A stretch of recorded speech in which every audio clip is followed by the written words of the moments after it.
narasumber kita. Yang pertama Ibu Indah. Kita bersama-sama pada siang hari ini, saya mau berbagi, mungkin maksudnya ini karena diberi tugas sebetulnya oleh Ibu Ketua ya, Ibu Lisa ya, untuk menyampaikan tentang peran perempuan dalam kepemimpinan organisasi. Ya, yang pertama, oke, boleh ke slide pertama. Nah, bagaimana strategi yang efektif, strategi kepemimpinan perempuan dalam organisasi yang efektif. Gitu. Jadi saya coba mengambil definisi dari kepemimpinan transformasional ya. Kepemimpinan transformasional adalah gaya kepemimpinan yang memotivasi dan menginspirasi pengikutnya untuk mencapai hasil luar biasa dengan mengartikulasikan visi yang jelas, menumbuhkan rasa tujuan kolektif, dan memberdayakan individu untuk mencapai potensi penuh mereka. Pendekatan ini berfokus pada perubahan, inovasi, dan membangun tim yang kuat dan terlibat. Sebenarnya ketika baca definisi ini, menurut saya ini agak mengerikan gitu ya, agak kayaknya berat banget gitu ya ini kepemimpinan transformasional ini. Dan maksudnya saya juga coba mengaitkan dengan kami di DWP Kemdikti-Saintek. Jadi kalau karena saya pun ibu-ibu baru DWP ini bulan Februari 2025 pengukuhannya, jadi baru sebentar gitu.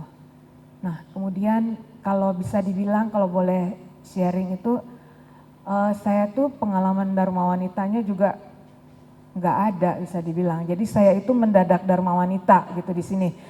Kenapa? Karena ini adalah tugas yang harus diemban, amanah yang diemban karena suami menjabat di kementerian, mendapat amanah di Kementerian Pendidikan Tinggi, Sains dan Teknologi, seperti itu.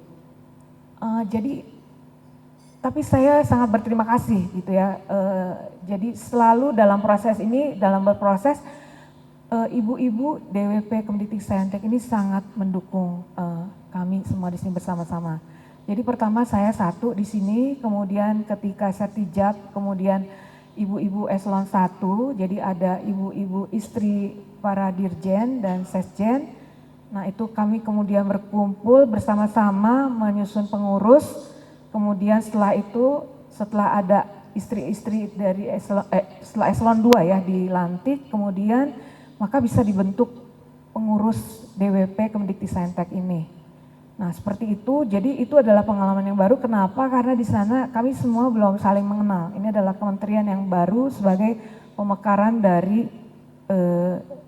Kemdikbudristek yang kemudian dimekarkan kementeriannya menjadi Kementerian Pendidikan, Sains dan Teknologi, Pendidikan Dasar dan Menengah, dan Kebudayaan, seperti itu.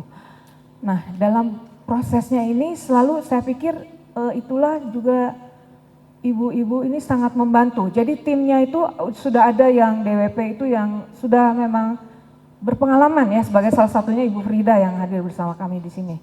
Kemudian ada juga ibu yang lain. Jadi itu yang mendorong kami untuk terus maju bergerak gitu. Jadi kalau dibilang ini memotivasi, menginspirasi mungkin bukan dari saya, tapi dari tim gitu. Jadi saya pikir satu yang saya belajar itu adalah kita harus yakin bahwa di dalam tim itu semua punya potensi dan bisa berkembang semuanya gitu. Dan kita perlu bahwa itu seperti suatu orkestra yang bersama-sama, bergerak bersama gitu. Jadi di sini memberdayakan individu karena masing-masing siapapun itu pasti punya potensi yang bisa dikontribusikan. Kemudian ada menumbuhkan rasa tujuan kolektif karena kita ini memang bersama-sama di DWP Dharma Wanita Persatuan, dalam hal ini di Unipa berarti mendukung program-program di Unipa, dan kemudian Unipa mengacu kepada Kementerian Pendidikan, Sains dan Teknologi, seperti itu. Kemudian mengartikulasikan visi yang jelas, itu sudah jelas DWP itu adalah kita bisa baca di ADRT-nya bahwa untuk mensejahterakan anggota ya. Nah kemudian dengan bersama-sama ini maka kita menjadi satu tim yang kuat ya. Kita bisa melakukan inovasi sebagai contoh, tadi mungkin saya sudah share sedikit dengan beberapa ibu dan Pak Rektor ya tadi. Jadi kalau misalnya seperti kami mengadakan kegiatan Hari Kartini sebenarnya dimulai dari kami itu menerima surat dari Lembaga Kanker Indonesia untuk melakukan sosialisasi pencegahan kanker. Nah, dalam prosesnya itu tim bekerja dan kemudian itu menjadi berkembang ya. Kegiatan itu menjadi suatu rangkaian sehingga ada cek kesehatan gratis, kemudian ada mini basar, ada juga peragaan busana seperti itu. Nah, jadi itu sesuatu yang menurut saya bukan dari kekuatan hanya seseorang saja. Itu adalah bisa bergerak bersama karena itu adalah suatu tim gitu. Dan ya sangat bersyukur sekali bahwa di DWP Kemdikti Saintek ini ibu-ibunya memang sangat luar biasa, semangat satu sama lain saling mendukung, mendorong ya. Ya itu tentang kepemimpinan transformasional. Oh maaf ini tadi slide-nya yang berikutnya ya. Kalau di sini oke, yang ini pertama ini adalah ya sebagai pengantar ya bahwa kita kaum perempuan sudah banyak menduduki berkiprah pada level provinsi, pada level universitas, pada level negara. Kita melihat banyak tokoh-tokoh perempuan ya. Kemudian bahwa semakin penting bahwa perempuan itu untuk mampu berdaya dan kemudian perlu mendapat kesempatan dan kepercayaan untuk memimpin. Jadi ya saya juga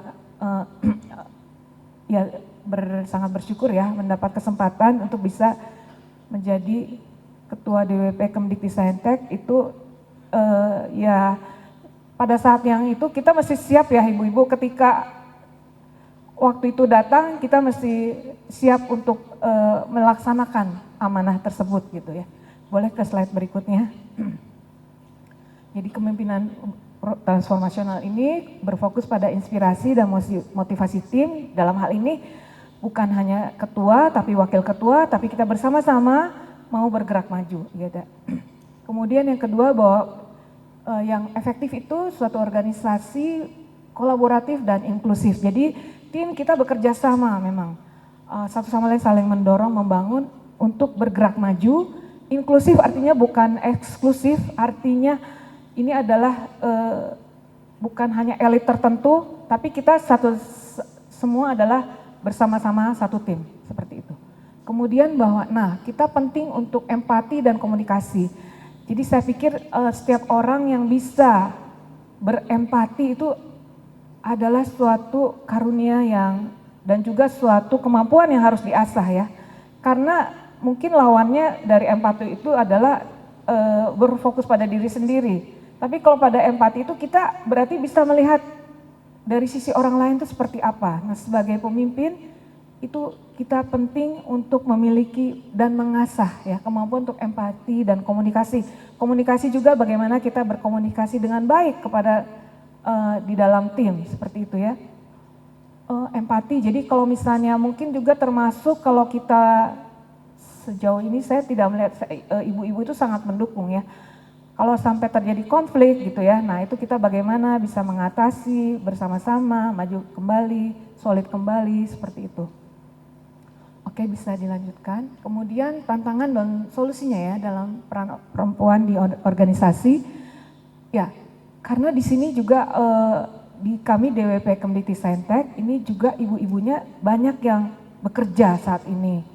Karena kita di Kementerian Pendidikan Tinggi Sains dan Teknologi jadi banyak dosen, bahkan di kami itu profesornya ada 2 ya, salah satunya hadir bersama kami di sini ya Ibu Profesor Fitri di sini. Ya, nah dan juga banyak bidang-bidang lain ibu-ibu yang semuanya sudah bekerja dalam bidangnya masing-masing gitu, bahkan ada yang polisi juga dan saya juga bertanya pada Ibu Lisa, di sini juga ibu-ibunya juga sudah banyak yang bekerja ya. Tapi kita juga lihat bahwa ibu-ibu yang di rumah juga itu juga luar biasa. Artinya kembali semua punya potensi masing-masing. Kemampuan masing-masing yang bisa dikontribusikan ya.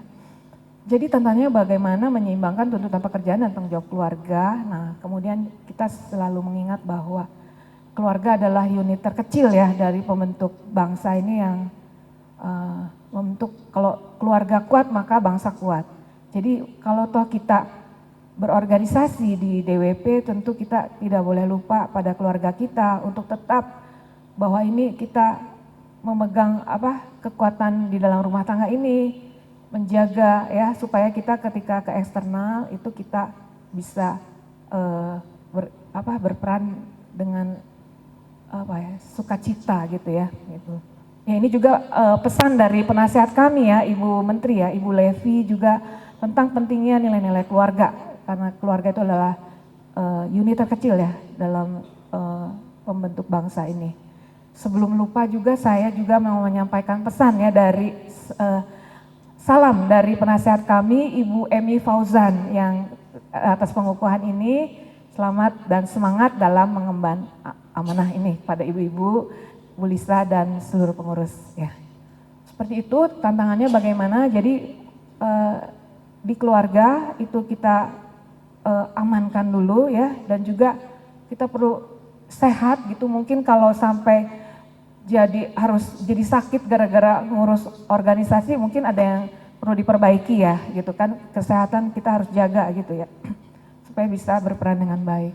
Kemudian tantangan berikutnya adalah perempuan sering kurang memiliki akses ke jaringan profesional dan mentor.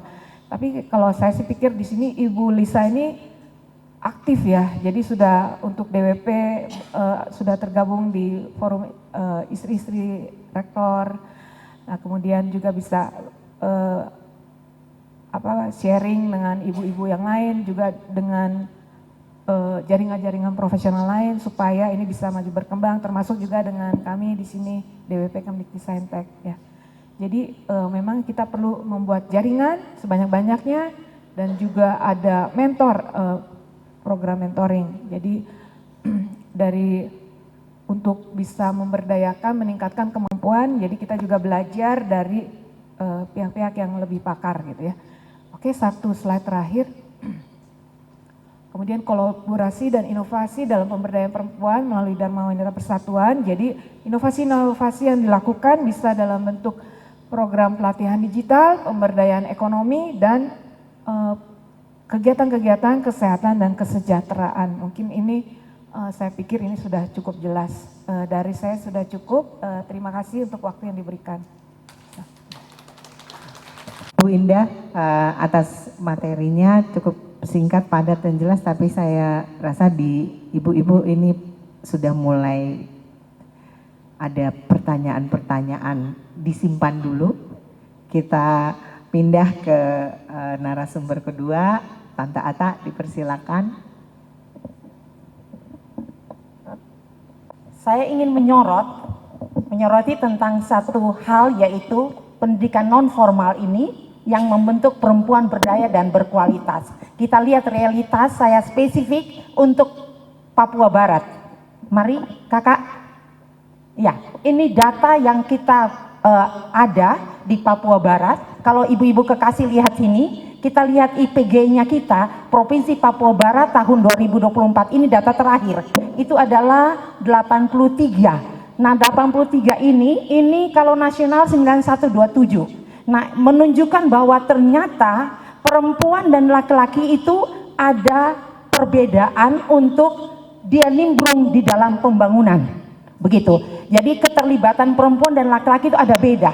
Apakah dia akses, apakah dia partisipasi, apakah dia kontrol, atau dia dapat manfaat. Itu kita di Papua Barat. Minta maaf saya tidak spesifik untuk perempuan Papua karena datanya belum ada pilah. Itu ibu saya dengan ibu guru ini yang biasa cari-cari data nih. Kemudian dari IPG yang masih belum baik dalam partisipasi ini salah satu indikator yang kita bisa jelaskan bahwa kenapa IPG-nya masih rendah, yaitu karena akses pendidikan tidak merata, kemudian pekerjaan dan diskriminasi, ini biasa ya.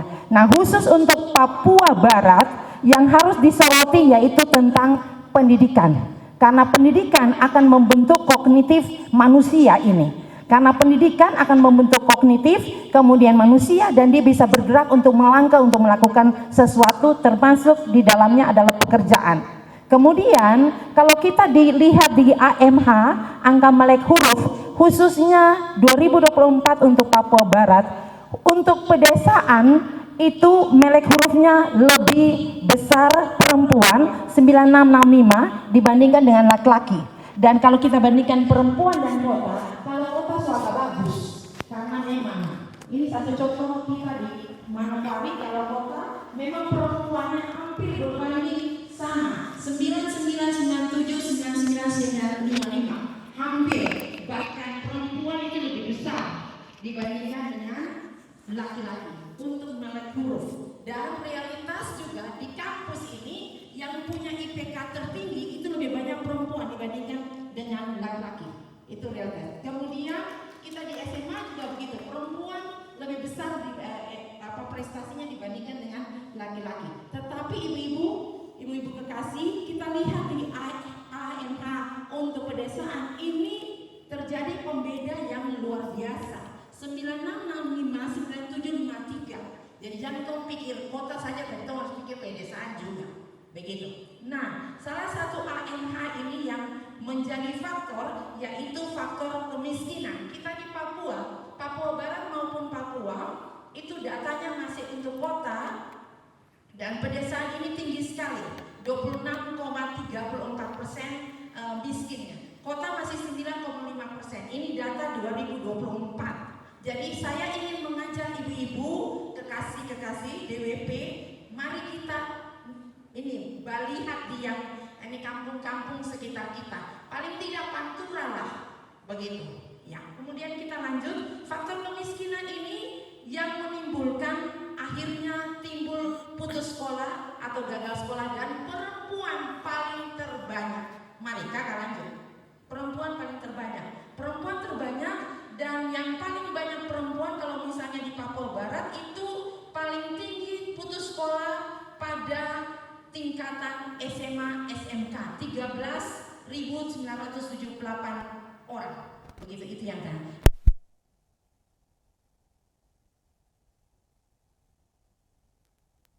Pintuni itu paling tinggi. Kemudian karena faktornya ada pada keterbatasan ekonomi dan lain halnya. Dampak daripada anak putus sekolah sehingga IPG-nya juga mereka tidak berpartisipasi yang tadi atasnya itu, sehingga ada beberapa hal dampaknya yaitu bahwa anak putus sekolah kembali membantu orang tuanya di kebun. Karena kita di Papua untuk mendapatkan usaha ekonomi lebih banyak dia kembali ke kebun. Kemudian karena dia kembali menjadi bekerja di kebun, akhirnya pengetahuan dan wawasan iptek, ilmu pengetahuan dan teknologinya menjadi rendah. Itu hal pertama. Hal kedua yang juga menjadi terbanyak yaitu perempuan menikah muda. Nah, data di BPS itu 51,20% penduduk perempuan itu melakukan pernikahan pertama sebelum umur 21 tahun. Padahal selayaknya itu harusnya lebih dari 21 tahun berkaitan dengan kesehatan reproduksi dia. Itu yang disarankan. Nah, ibu-ibu kekasih, lanjut kakak.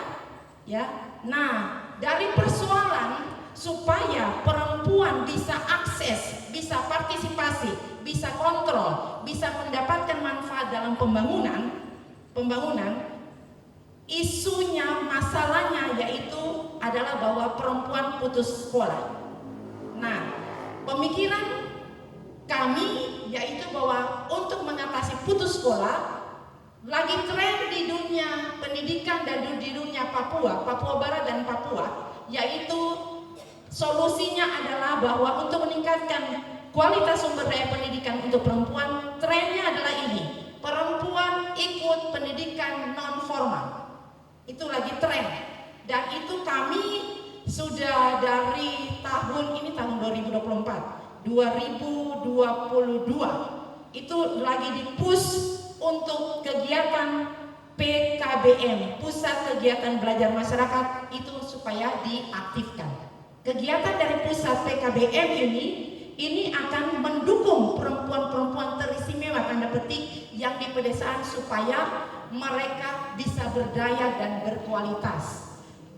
Ibu-ibu kekasih, ini salah satu bentuk yang kami lakukan. Jadi ini di Bintuni kami lakukan, kemudian di Minabuan, di daerah-daerah konflik itu juga kami lakukan. Ini ada saya ngambil foto. Jadi ada 3 paket yang dilakukan oleh PKBM. pendidikan non formal ini, yaitu yang satu yaitu melaksanakan paket sekolah paket, jadi paket A, B, C. Kemudian yang kedua yaitu memberikan pelatihan keterampilan, dan yang ketiga adalah literasi. Kakak lanjut. Ya. BKK di kemana ini? Oke, ya ini saya memberikan contoh untuk Bintuni, karena Bintuni, Teluk Bintuni ini tadi saya katakan bahwa angka putus sekolah menjadi hal kita di Papua Barat yang tertinggi. Kemudian tadi pagi saya share angka stunting, ini Teluk Bintuni juga menjadi stunting yang paling tinggi di Papua Barat.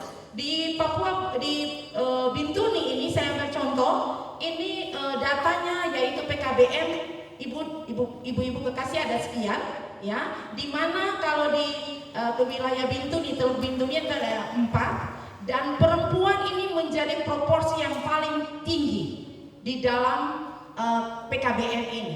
Artinya perempuan ini tidak menyelesaikan pendidikan formal. Itu alasannya macam-macam. Apakah kepernikahan, keuangan tidak ada, karena memang tidak tertarik dengan dunia pendidikan, itu macam-macam. Di Bintuni PKBM-nya ini kelompok rata-rata umur 20 sampai 25, kemudian rata-rata yang umur 9 sampai 11 dia masuk di daerah untuk program literasi. Dan latar belakang dari perempuan-perempuan ini adalah ibu rumah tangga usia muda. Yang kami temukan adalah ibu rumah tangga usia muda. Mereka mendapatkan yaitu 3 hal, yaitu ada program paket A, paket B, paket C. Karena berdasarkan tata aturan di pendidikan, program A, B, C sekarang bisa disejajarkan dengan yang ada di pendidikan formal, begitu. Ya, ini nanti teman-teman yang dari FKIP ini banyak sekali tahu tentang hal ini. Kemudian mereka juga melakukan program literasi. Literasi yaitu belajar calistung, baca, tulis dan hitung. Kemudian yang menarik yaitu program keterampilan ini macam-macam aneka ragam yang dilakukan program keterampilan. Selain PKBM ada SKB, Sanggar Kegiatan Belajar. Ini satu contoh. Di Manokwari juga ada, tetapi tidak booming seperti di Bintuni. Di Manokwari juga ada. Ibu Yuli Sanggar Sejahtera kah kalau saya tidak salah? Di Manokwari. Untuk PKBM. Anda ya, Ibu ya? Sowi 4. Betul, iya. Ya, kami berdua ini biasa jalan keliling sampai saya pikir kapan tahun 2 berhenti pensiun ini bicara perempuan. Karena kita harus bicara dari perempuan tahun ke tahun. PKBM ini 4 tahun terakhir ini yang lagi digenjot supaya perempuan itu yang tidak lewat pendidikan formal dia punya daya dan berkualitas. Jangan sampai hanya jadi ibu rumah tangga, masak, dapur, tempat tidur. Begitu sudah. Oke. Ini contoh. Nah, lanjut kakak. Terpikirkan dengan kondisi kemudian bagaimana DWP itu melihat realitas yang terjadi. DWP itu adalah istri-istri ASN. Di dalamnya itu ada ibu dosen yang punya suami juga dosen, ada juga pegawai ataupun dosen yang punya istri-istri bukan dosen tetapi ada ibu guru, ada pengusaha bukan UMKM banyak, sehingga pemikiran saya yaitu bahwa mari DWP harus bergerak, DWP Unipam harus bergerak, dan bergerak itu masuk kepada PKBM ataupun kelompok-kelompok yang non formal. Jadi kita tidak berdiam di dunia kampus ini saja, tetapi kita harus melangkah keluar. Kita harus melangkah keluar. Apa yang harus dilakukan? Kita bisa bikin masuk di dalam program literasi. DWP pernah melakukan program calistung pada wilayah Pantura. Ibu Lisa, saya mohon maaf, ini tahun berapa saya lupa. Iya, itu kami melakukan kegiatan program calistung untuk anggota-anggota PW itu di Pantura. Dan itu kami lebih penekanannya kepada baca dan hitung. Matematika 1, 2, 3 itu yang kau bikin. Kau tidak bikin persamaan regresi terhadap. Ya, itu yang kita lakukan di Pantura. Saya lupa tahun berapa. Waktu itu, waktu kami melakukan DWP melakukan program Calistung, itu kami kerjasama antara DWP dengan P4A. Ibu izin, kami di sini di Unipa ada P4A, Pusat Penelitian Pengembangan Perempuan dan Anak. Hingga saat ini juga tetap ada. Dan mohon izin, ketuanya sedang melakukan kegiatan di Amerika, Ibu Rika Katmo. Jadi kami pernah melakukan program Calistung kerjasama dengan gereja yang ada di Pantura. Hal ini juga baik, yaitu kalau DWP Unipa bisa bergerak. Karena di daerah-daerah Pantura itu juga banyak juga yang Calistung yang belum baik. Kita pun juga bisa melakukan penyusunan kurikulum bermuatan lokal. Ini yang sudah kita lakukan di P4A. Kita kerjasama dengan FKIP. Di sini saya tidak lihat ada ya Ibu Insum, sama-sama untuk menyusun kurikulum bermuatan lokal. Jadi kurikulumnya itu disusun untuk literasi, tetapi muatannya lokal. Kami tidak pakai yang nasional, memang kami pakai, tapi kami transfer dalam muatan lokal. Yang Papua, khusus Papua. Kemudian kita susun buku ajar. Kalau Ibu Insum ada ini bagus, karena Ibu Insum yang menyusun buku ajar bermuatan lokal untuk literasi yang di Bintuni. Begitu. Hal lain juga, DWP ini bisa bergerak untuk keterampilan. Nah, ini jagonya ada banyak di DWP. Kami periode kemarin dengan Ibu Reni, kemudian dengan ada Ibu Ida, kami melakukan kegiatan pelatihan keterampilan. Dan waktu itu kami lakukan adalah melakukan dengan pembuatan rok, kemudian pernik-pernik, dan ini bagus. Dan ini sudah dilakukan kepada dalam program keterampilan. Hanya saja masih sebatas di lingkup DWP Unipa, belum keluar. Padahal di luar, kalau tadi kita baca indeks pembangunan gendernya, itu masih membutuhkan akses, partisipasi, kontrol dan manfaat ada pembeda, sehingga kira-kira DWP harus bergerak untuk yang keluar. Untuk keterampilan ini tetap juga bermuatan lokal dengan sumber daya alam lokal, ya seperti noken kita bisa buat, kemudian bisa juga pernik-pernik seperti yang ada mahkota, ya kita bisa ambil dari bulu-bulu ataupun sumber daya alam yang ada, bambu dan sebagainya. Kemudian hal penting yaitu tentang pemasaran produk keterampilan.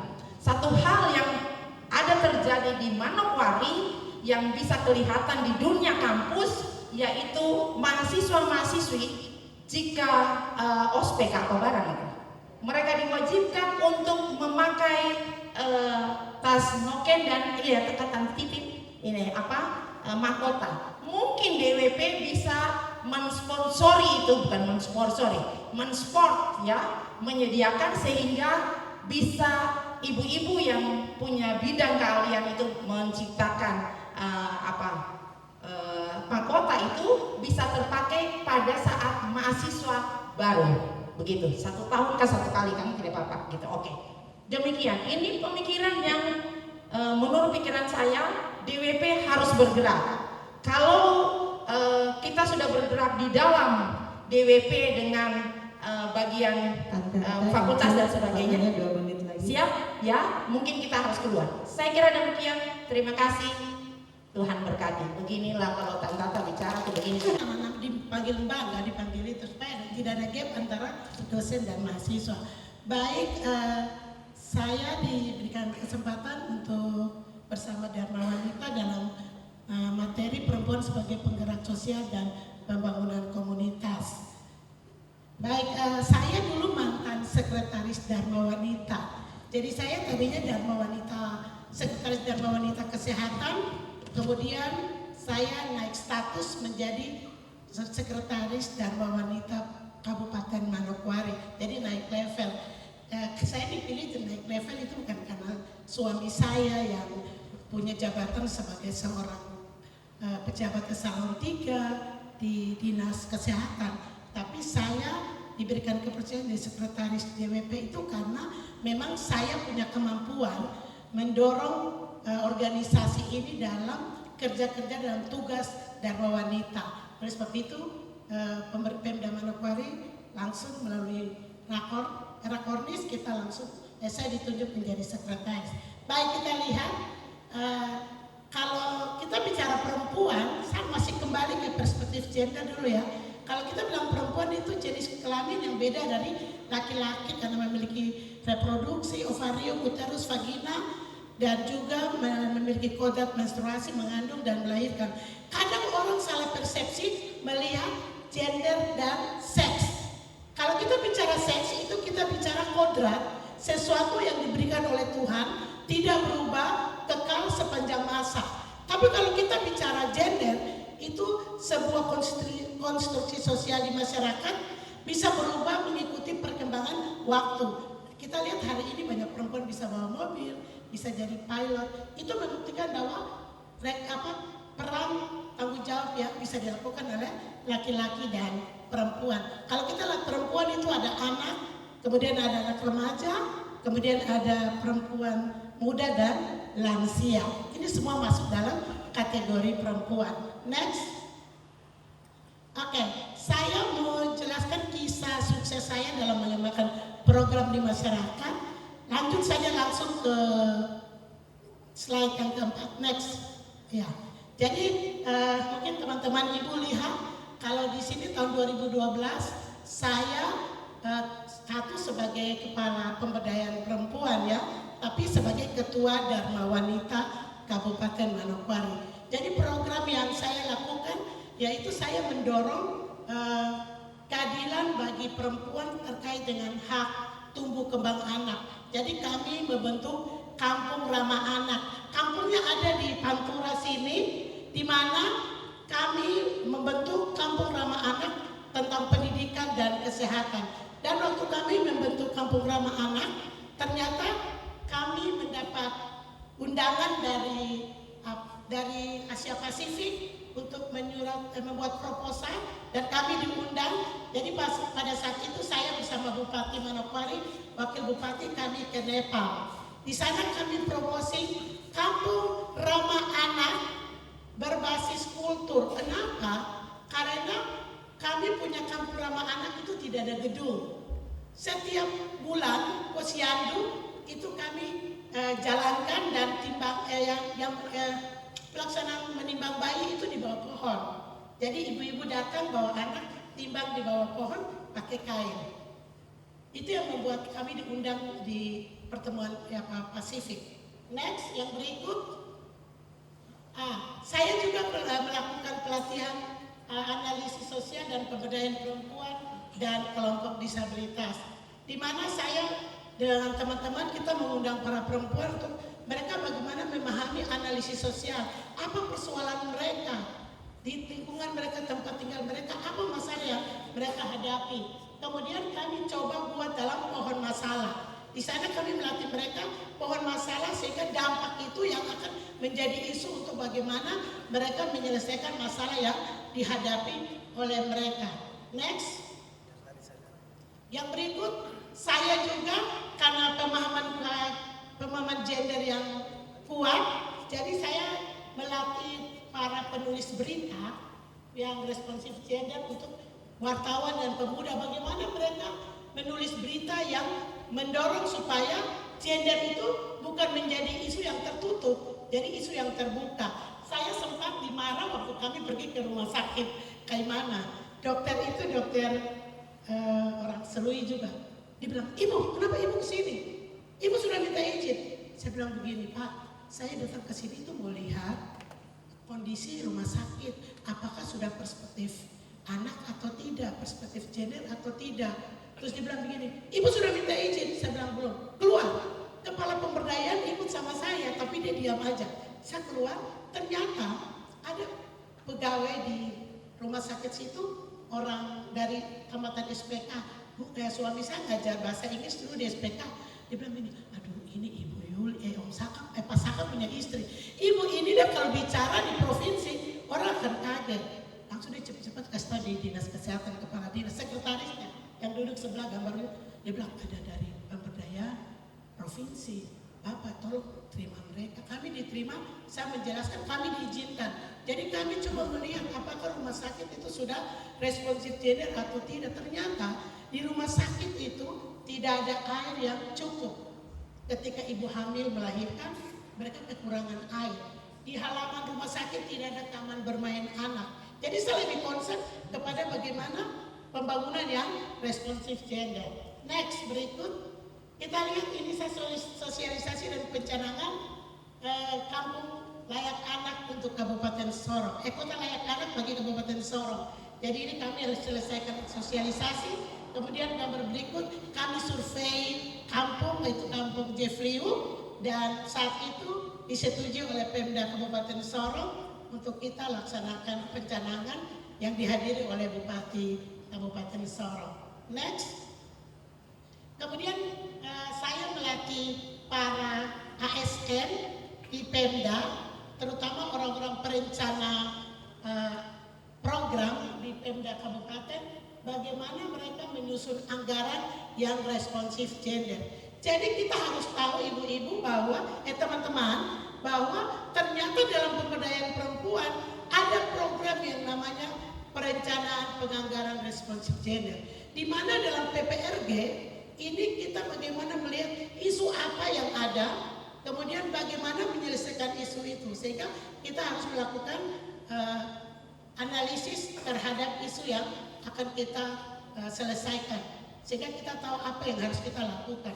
Jadi anggarannya harus disiapkan. Itu kita buat untuk Kabupaten Sorong dan Kaimana. Next.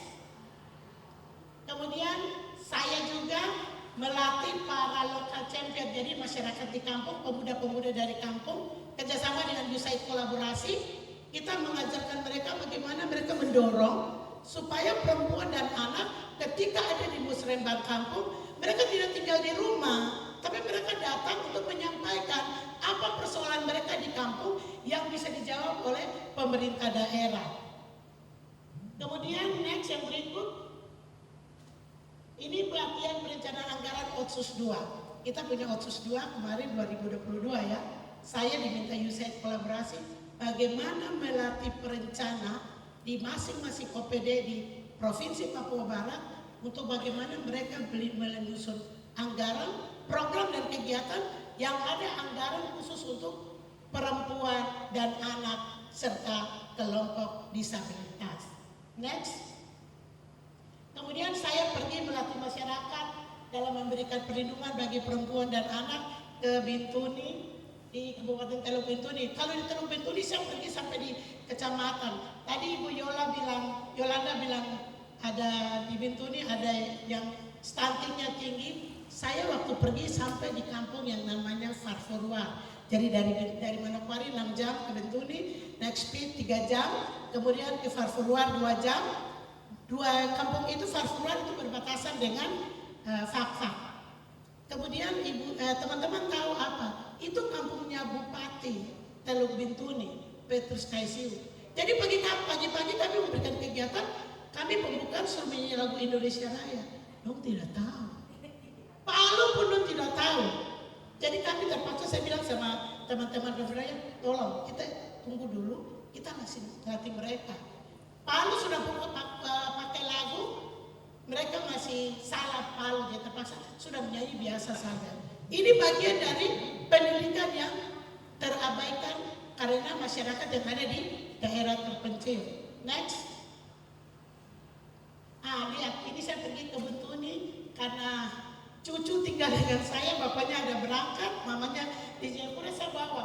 Mau tidak mau, demi perlindungan anak saya bawa cucu lagi ikut ke sana. Dan kami di Dharma Wanita Kesehatan waktu di Kabupaten Manokwari itu kami punya program di mana setiap Dharma Wanita punya tanggung jawab memberdayakan masyarakat. Itu kan di salah satu tugas Dharma Wanita.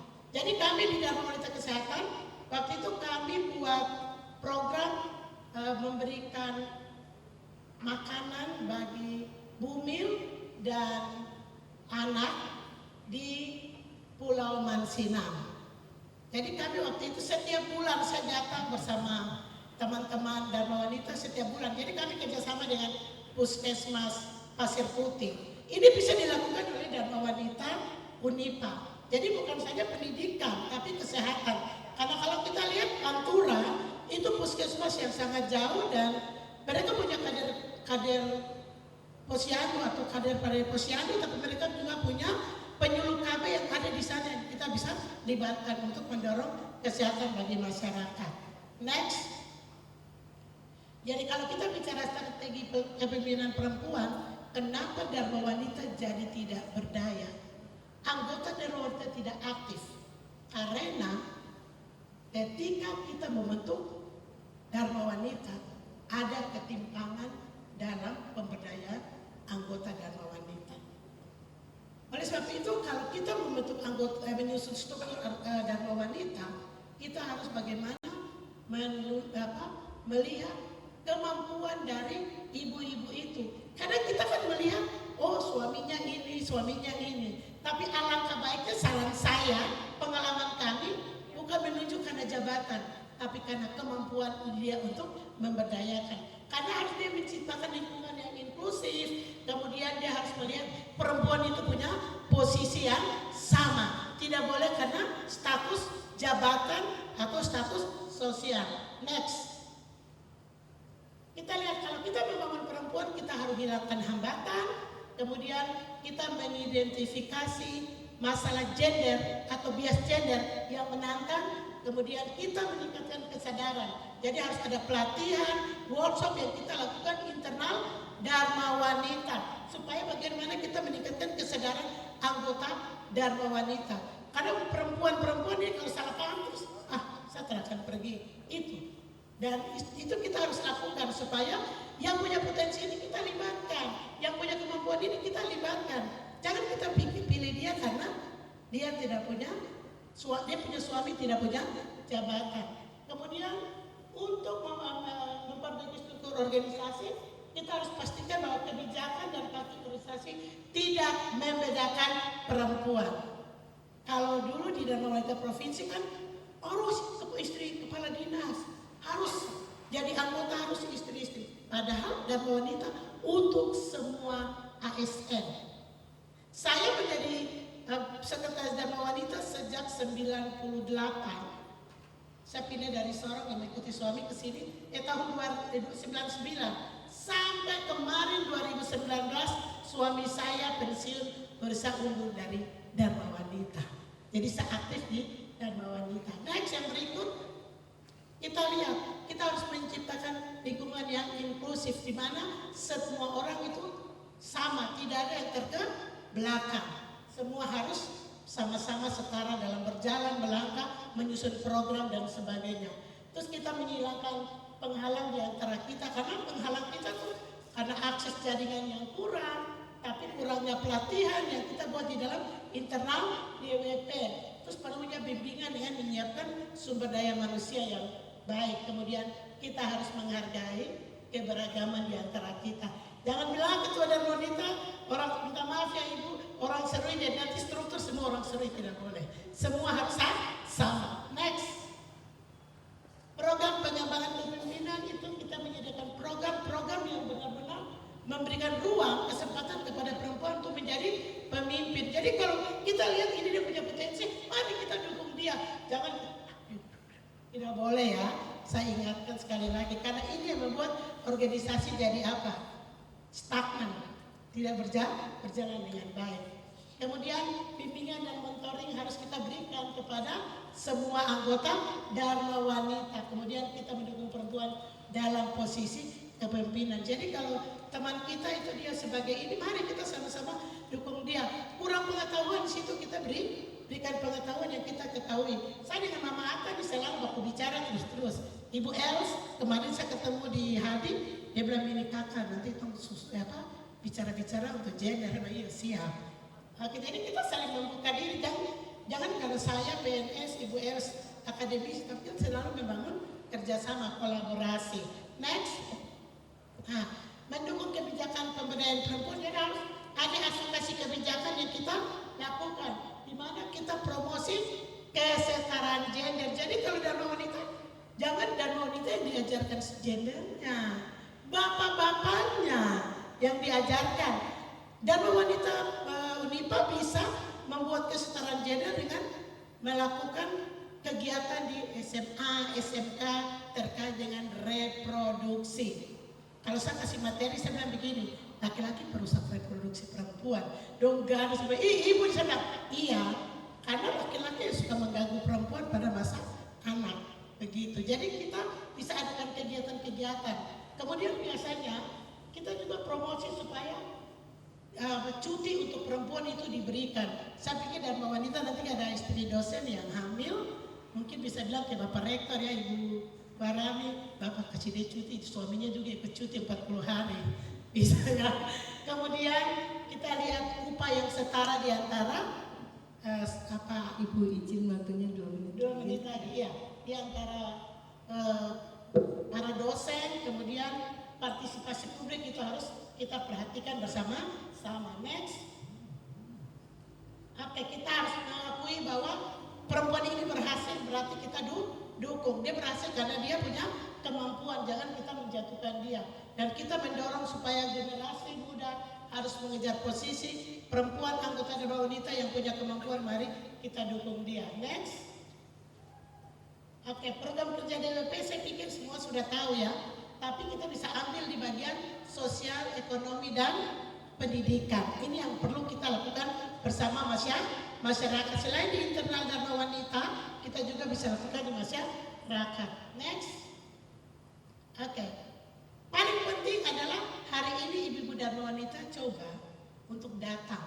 Hari ini kondisi Manokwari, Mama Papua ini semua jualan di pinggir jalan. Mereka datang dari sore itu sampai malam baru pulang. Pulang malam itu mereka pakai apa? Ojek. Ini bisa dimanfaatkan oleh Dharma Wanita dinas Unipa untuk bertemu dengan mereka, tanyakan apa persoalan mereka, sehingga bagaimana Dharma Wanita bisa menyampaikan itu kepada Dharma Wanita provinsi untuk bagaimana melindungi perempuan-perempuan yang mereka datang di pasar berjualan sampai malam dengan membawa anak mereka. Ini kan kita bicara kesetaraan gender. Kemudian kita lihat next, bagaimana kita lihat ekonomi perempuan itu akan maju, akan baik kalau dia bekerja dengan baik dan dia punya akses yang cukup. Jadi kalau kita pemberdayaan ekonomi, sebenarnya perempuan itu yang paling utama berperan dalam pemberdayaan ekonomi, tapi juga pendidikan. Makanya tadi Mama Atta bilang kalau pendidikan baik, maka dia akan mengakses ekonomi itu dengan baik, memberdayakan kesejahteraan keluarga. Next. Oke, sampai next, ini pemberdayaan ekonomi ya. Oke, next. Oke, jadi pemberdayaan perempuan bentuk kepercayaan diri. Saya pikir Dharma Wanita Unipa punya peluang yang cukup tinggi untuk memberikan pemberdayaan bagi masyarakat, terutama mama-mama Papua yang berjualan di pasar. Dulu saya dengan Pak Joni Woran, kita coba untuk membuat manajemen keuangan di pasar. Jadi bisa undang Pak Joni Woran, dosen peternakan ya, datang, kita ajak mana dompet keluarga, mana dompet usaha.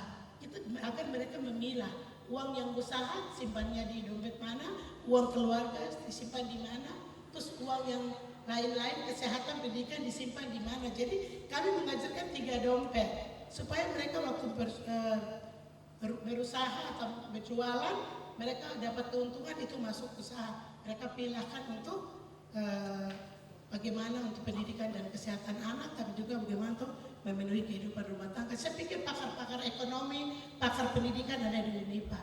Mari kita berdayakan mereka. Yang penting bagaimana Dharma Wanita buat tempat untuk memberdayakan masyarakat. Kita menentukan tempat mana yang tepat bagi kita. Yang penting masyarakat bisa menerima kita, rasa nyaman. Oke, kita bisa laksanakan itu. Saya pikir itu yang dapat saya sampaikan.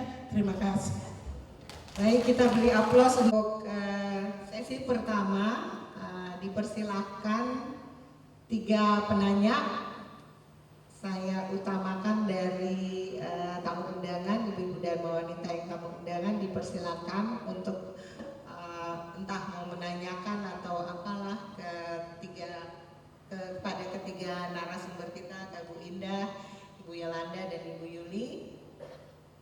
kemudian nanti dari anggota Dharma Wanita, tapi juga bisa dari ibu-ibu yang datang bersama Ibu Indah. Jika ada yang mau ditanyakan ke narasumber yang dari Manokwari, dipersilakan. Ada? Banyak sekali tadi materinya itu terkait dengan kalau boleh saya highlight ya, dari Bu Indah itu memberikan gambaran umum ya, bagaimana kehadiran Dharma Wanita ini di era globalisasi dengan penggunaan digital yang cukup berdampak bukan hanya ke kita tapi juga ke anak-anak ya, karena kita perannya bukan hanya di tempat kerja tapi di rumah juga, dan peran di rumah itu yang justru lebih banyak untuk ke anak dan suami, terutama ke anak-anak ya, karena mereka lah yang menjadi penerus generasi untuk bangsa ini. Nah, saat ini sih kebanyakan kita lihat ya, ketika semua udah memegang HP dengan Android, dengan gadget, duduk berdekatan gini tidak terjadi komunikasi. Kalau saya di rumah Ibu, memang ada internet, tapi begitu sampai rumah off, karena kita sudah beraktivitas di luar. Di rumah ini saya nanya gitu, apa yang terjadi di sekolah, kemudian ada kendala atau apa, untuk merangsang anak membuka diri, karena bahaya kalau dia membuka dirinya keluar rumah. Lebih baik di dalam rumah, karena di dalam rumah itu apa ya, lebih ada kompromi, safe. Kalau keluar rumah dia mencari itu, aduh, bahayanya luar biasa. Dan banyak kita lihat ya di televisi, anak-anak yang gak tahan dibully. Apalagi ini sekarang ada undang-undang IT untuk anak di bawah 13 tahun belum bisa ya bermedsos. Tapi kita banyak mudah-mudahan tidak ada ya dari ibu-ibu di sini yang memberikan anaknya sudah sejak dini dengan IT, karena dia akan langsung, karena kita mau masak, main ini dulu gitu. Silakan Ibu dari tamu undangan, mungkin ada yang mau ditanyakan terkait dengan materi bagaimana memberdayakan diri kita sendiri maupun sesama kita, sesama perempuan dan anak-anak.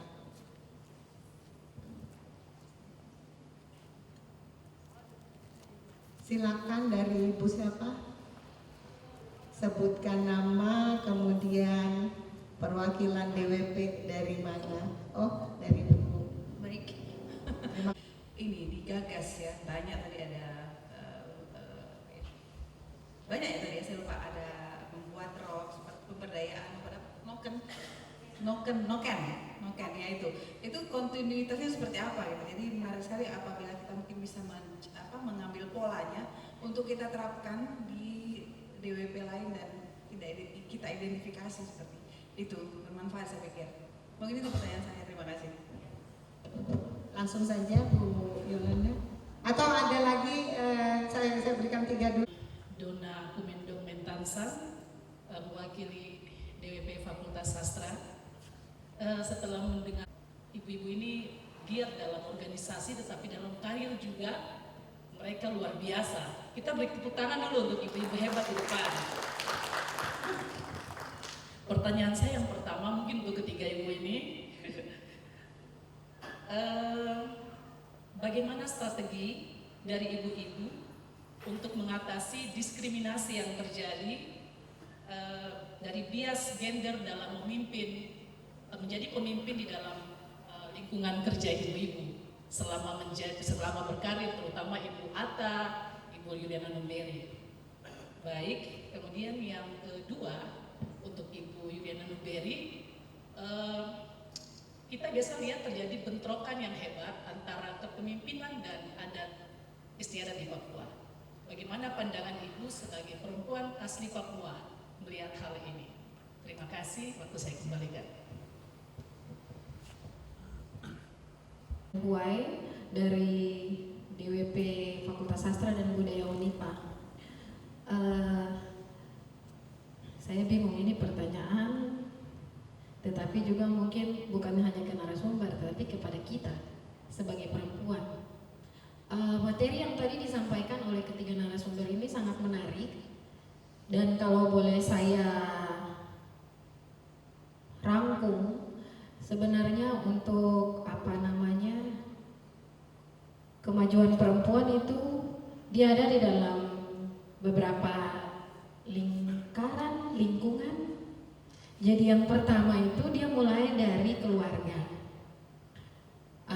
Kebetulan latar belakang saya dulu mengajar di Fakultas Sastra lama, tapi bukan PNS, suami yang PNS. Kemudian setelah studi saya balik, saya di UNICEF bidang literasi pendidikan dasar selama 4 tahun. Saat ini saya menjalankan semacam bimbel di rumah karena sudah terbiasa bekerja, dan membersamai 2 putri, di mana satu putri saya yang pertama itu homeschooling. Sampai saat ini sudah 4 tahun, sudah di kelas 4 SD. Saya menghubungkan latar belakang pendidikan, kemudian latar belakang, kalau ingat waktu masih kecil, di orang tua, dan pengalaman turun ke lapangan selama program literasi di kami waktu itu ada 6 provinsi di pinggiran dan terpencil. Apa yang saya dapat adalah seperti yang tadi Ibu Atta sampaikan, sangat persis. Jadi pemahaman saya, perempuan itu bisa maju pertama dari lingkungan keluarga. Jadi kalau lahir dari lingkungan keluarga yang papa dan mamanya itu memahami bahwa anak perempuannya punya hak untuk pertama disekolahkan, kedua mendapatkan respect. Saya harus garis bawahi, respect sangat penting yang kita lihat di masyarakat kita. Perempuan kita pasti sudah tahu terkadang seperti nomor 2 di masyarakat. Nah, ini faktornya banyak. Ibu narasumber lebih tahu. Saya hanya latar belakang tidak punya bidang di studi perempuan, tetapi dengan pengalaman kerja itu saya lihat, dan hari-hari kita ini jadi kalau orang tuanya memahami anak perempuan butuh pendidikan yang baik, anak perempuan butuh respect oleh siapapun, orang tuanya, saudaranya, lingkungan tempat dia bersekolah dan bermain. Kemudian anak perempuan harus memahami dirinya. Jadi kalau dari orang tua paham bahwa anak perempuan ini selain dia harus sekolah, selain dia harus dapat respect, dia paham tubuhnya dari reproduksi. Karena ini penting sekali orang tua memberikan pemahaman kebersihan dirinya waktu dia menginjak remaja, dia pasti ada menstruasi dan lain-lain sebagainya. Bagian tubuh mana yang boleh disentuh, bagian tubuh mana yang tidak boleh disentuh, sampai umur berapa tubuhnya itu boleh disentuh. Seperti informasi-informasi ini yang menurut saya harus ada untuk perempuan, supaya dia pertama jadi perempuan yang hargai dirinya sendiri. Ketika perempuan sudah hargai dirinya, dia akan tahu nilainya, dan dia akan tahu saya mau jadi apa ke depan. Kalau itu sudah jalan, di suatu hari ketika dia menjadi seorang istri dan ibu, pasti dia akan menerapkan itu ke anaknya. Nah, kita mencitrakan dari generasi ke generasi yang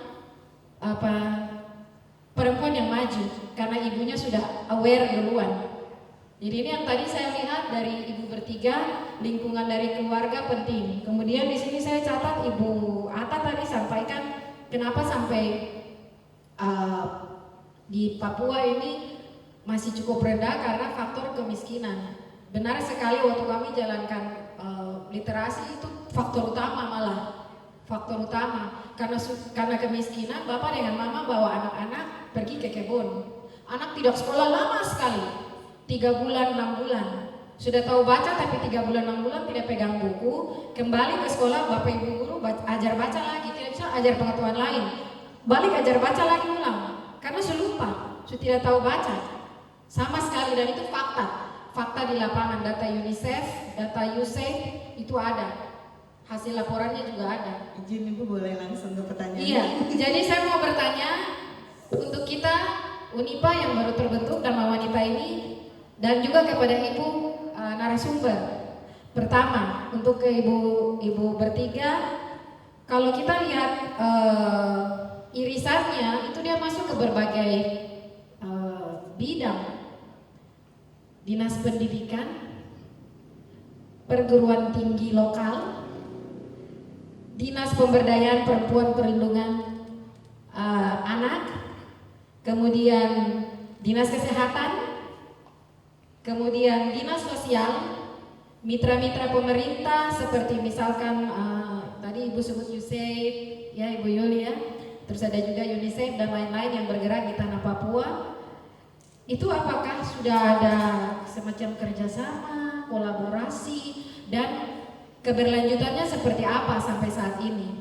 Itu data yang penting sekali menurut saya. Kalau kita mau bangun perempuan, tidak bisa kita satu bidang sendiri, harus ada kolaborasi dari irisan-irisan ini. Kemudian untuk Dharma Wanita yang baru terbentuk, tadi Ibu Atta bilang ada pelatihan di PKBM. Bagus sekali, mantap sekali, saya senang sekali dari dapat infonya.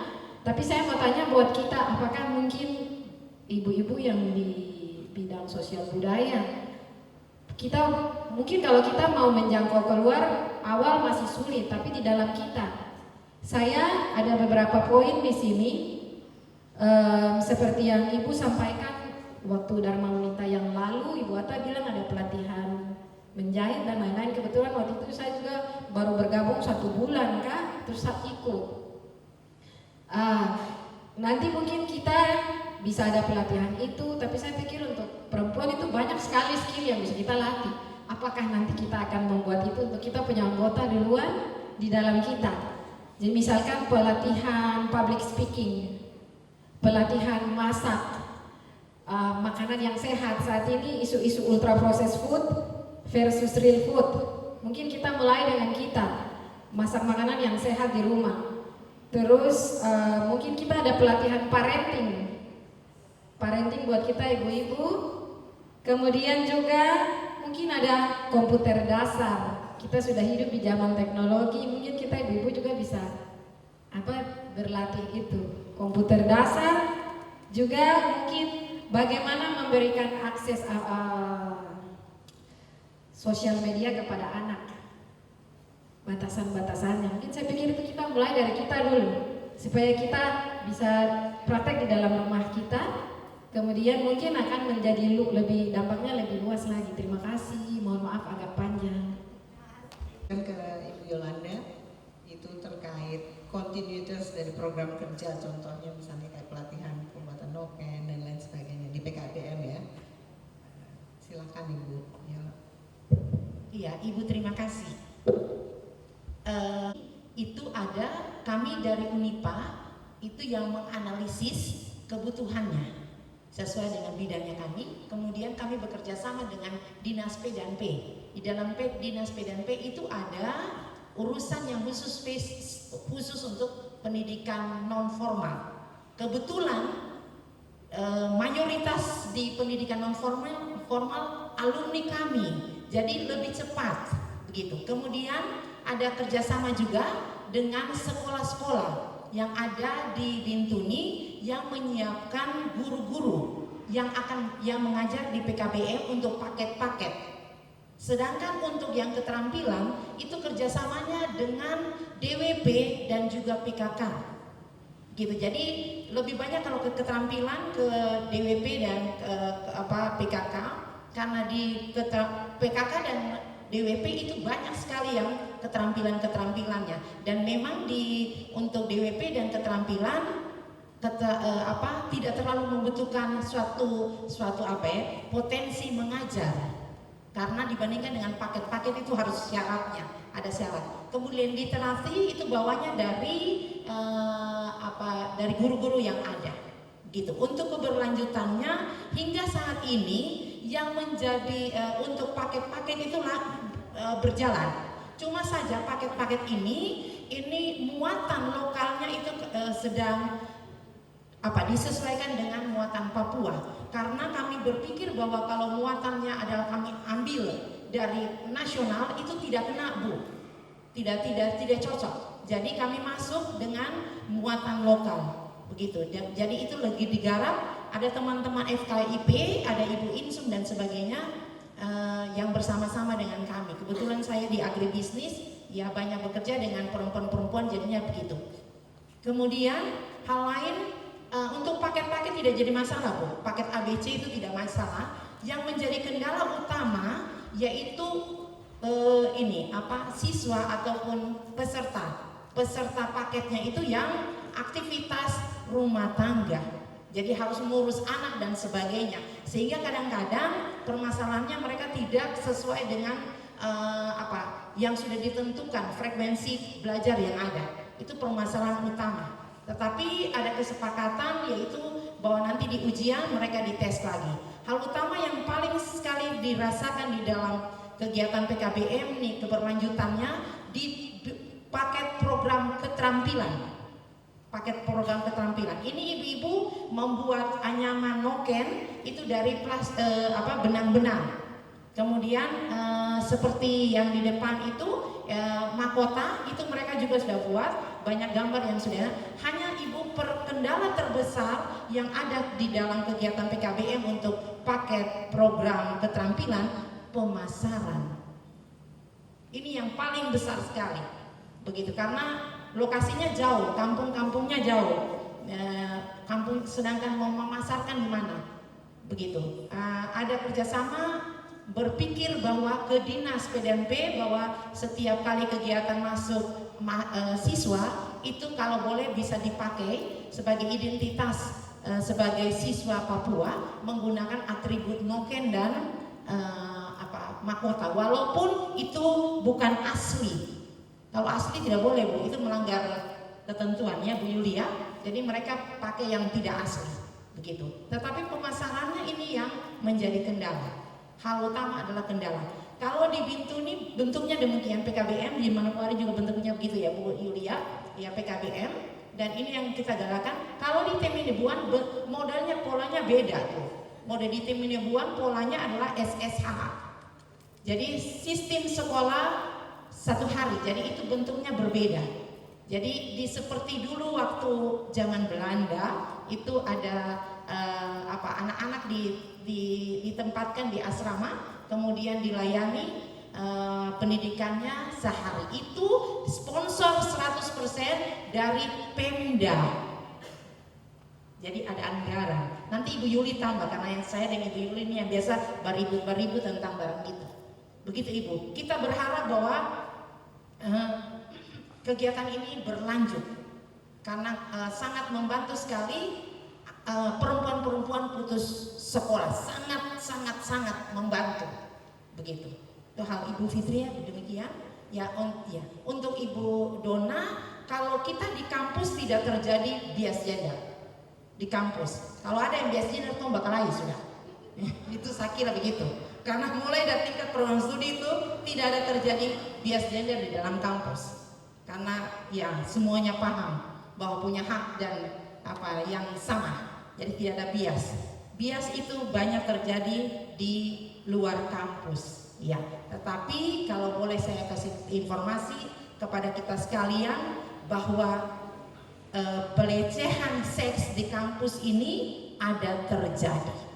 Pelecehan seks. Dan kita di sini ada kelompok yang menangani tentang kelompok pelecehan itu, Bu. Walaupun tidak terlalu aktif, tetapi kita sudah ada kelompok yang sudah ada SK-nya. Dan pelecehan terhadap perempuan itu terjadi. Dan kami di P4A, jika ada yang mengadu kepada kami temani. Hal utama adalah kami tidak langsung ke polisi ataupun pejabat, tetapi kita pendekatan secara psikis dulu kepada korban.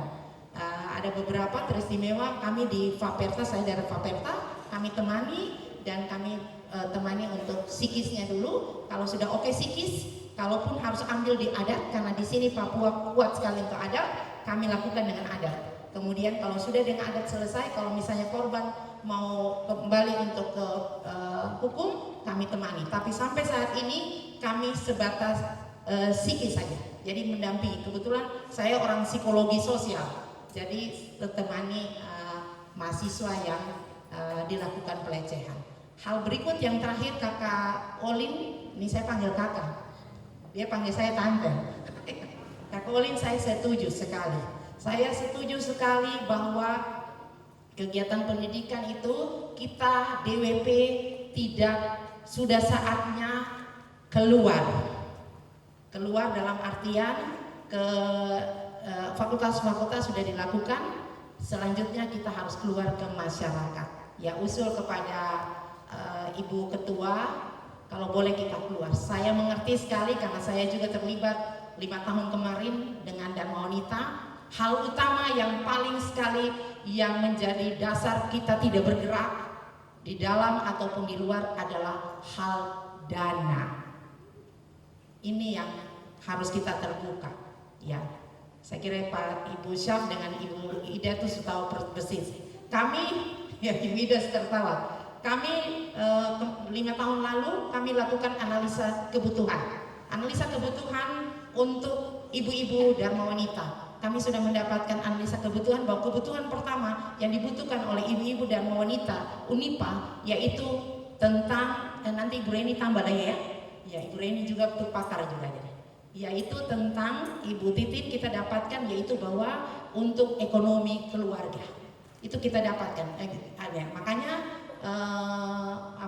aktivitas untuk kegiatan pelatihan, pembuatan keterampilan itu bisa diberikan supaya ibu-ibu ini bisa berjualan gitu. Kemudian yang kedua, hal kalau saya tidak salah pengelolaan keuangan.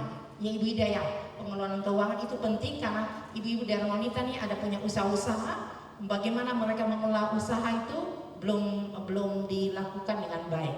Hal terakhir itu mungkin untuk pengasuhan anak, karena mereka rangkap-rangkap, ibu guru rangkap dengan keluarga dan sebagainya. Kita bukan double garden lagi Bu, double kerja, malah kita sudah terlalu over garden, sudah terlalu banyak. Saya kira begitu Bu Titin. Ya, saya ke Ibu. Silakan dari Ibu. Oke, bisa. Terima kasih Ibu-Ibu. Mungkin saya menanggapi sedikit yang dari Ibu Olivia ya. Tadi dibicarakan tentang bagaimana mendidik anak perempuan seperti itu.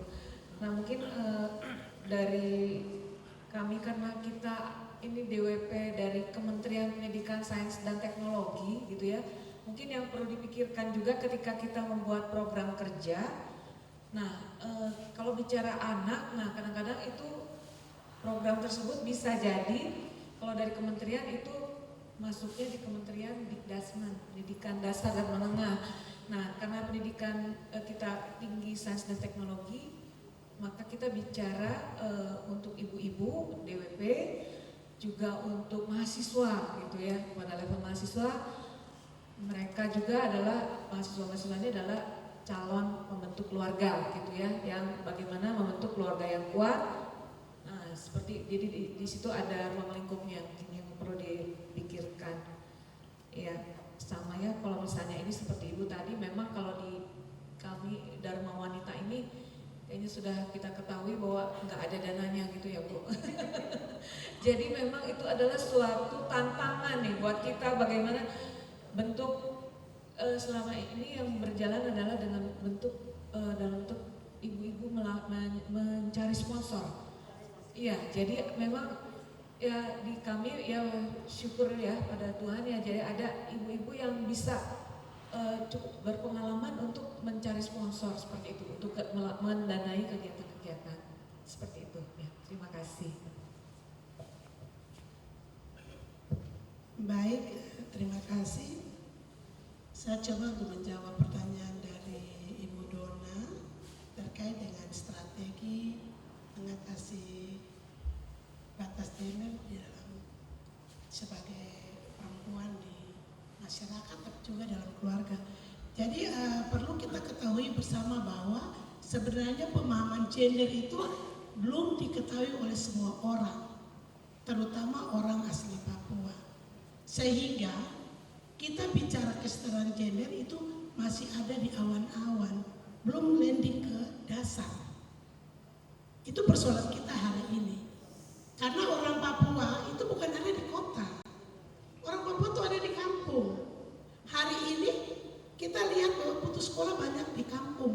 Itu membuktikan bahwa ketika masyarakat Papua yang patriarki atau patrilineal, mereka lebih mengedepankan laki-laki untuk mendapatkan pendidikan daripada perempuan. Kemudian dalam kerja-kerja pun mereka membedakan antara laki-laki dan perempuan. Contoh mereka bilang, oh anak laki-laki itu pergi ke kebun, kalau perempuan ikut cuma untuk pukul nokeng atau untuk menanam. Itu konstruksi itu terbangun, terbentuk dan disosialisasikan turun-temurun. Sehingga untuk menyelesaikan masalah ini, konsep gender ini harus kita bentuk. Dan bentuk dari mana? Dari keluarga. Saya nyambung dari Ibu Olive tadi ya. Karena pendidikan utama itu dimulai dari keluarga. Siapa guru pertama? Bapak dan ibu, bukan ibu. Ini perspektif ini juga kita masih bias. Kita pikir pendidikan itu dimulai dari rumah tangga, ibu yang berperan. Tidak. Kalau dalam perspektif gender, bapak dan ibu punya tanggung jawab bersama. Itu yang kita bilang dengan peran gender. Fungsi posisi peran antara laki-laki dan perempuan harus setara. Kemudian tingkat pendidikan masyarakat kita juga beda. Ada masyarakat punya tingkat pendidikan S3, S2, S1, tapi kalau di kampung yang dapat S1 atau dapat SMA cuma beberapa, lebih banyak SMP dan SD. Sehingga dalam melakukan sosialisasi edukasi itu kita harus lakukan dari tingkat kampung. Selalu kan pemerintah buat di tingkat provinsi, kabupaten, kota mengundang orang. Yang berikut kita bicara kerja jejaring. Ibu Atta kita ini kerja jejaring bersama dengan USAID, UNICEF. Tapi fakta hari ini membuktikan bahwa lembaga-lembaga donor internasional mereka datang itu mereka bahwa mereka punya program. Ini program mereka yang mereka sampaikan kepada kita laksanakan. Tapi tidak pernah kita diberikan ruang untuk meneliti apa persoalan yang ada di masyarakat yang harus kita compare dengan program ini. Hari ini program saya berhenti dari USAID ya, karena tutup, Amerika punya ya, tutup. Kami terakhir itu penelitian terkait dengan dana otsus untuk membiayai pendidikan anak Papua mulai dari TK, SD, SMP, sehingga mereka yang punya pendidikan itu tidak bisa mencapai tingkat tinggi bisa dijawab melalui biaya otsus. Fakta Kota Manokwari, kami penelitian ternyata di SMK Negeri 2 STM, sejak STM berdiri 2013 sampai 2000 kemarin 24 ada kurang lebih 1000 ijazah tertinggal di STM karena siswa orang asli Papua tidak mampu membayar biaya komite.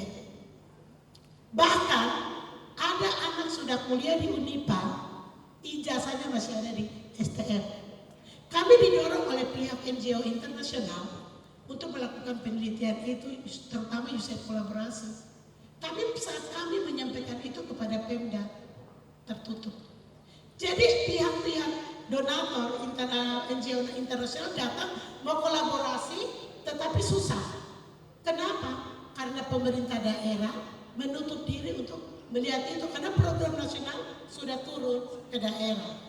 Kemudian kita bicara pemberdayaan perempuan, sebenarnya itu ada di Dinas Pemberdayaan Perempuan, tapi juga ada di Dinas Sosial, ada di Dinas Ekonomi dan Pendidikan, Dinas Perindakop itu ada. Persoalan kita hari ini adalah mereka tidak paham bagaimana menyusun anggaran yang berpihak pada perempuan dan anak. Dan yang kedua, ego sektoral yang sangat tinggi.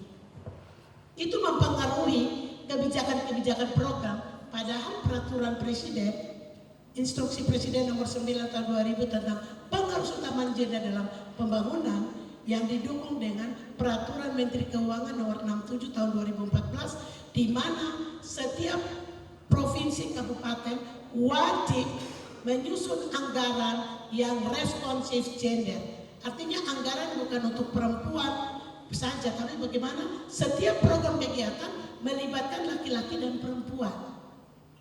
Nah, kemudian kita punya konstruksi sosial, Ibu Dona. Kita kan ini kan patriarki. Ketika konstruksi sosial patriarki itu tinggi, maka ada relasi kuasa. Dan ketika relasi kuasa di situ, maka perempuan tidak diberikan ruang untuk sama dengan laki-laki. Makanya kalau bertemu dengan kasih sosialisasi, saya bilang begini, kalian harus tahu di dalam ekofeminis mengatakan bahwa perempuan itu pemberi kehidupan. Orang Papua mengakui bahwa perempuan itu adalah kehidupan. Tetapi dalam ekofeminis bilang ini apa? Laki-laki perusak kehidupan dan perempuan penjaga kehidupan. Makanya dalam ekofeminis bilang bahwa kalau laki-laki pukul perempuan, laki-laki itu membunuh kehidupan.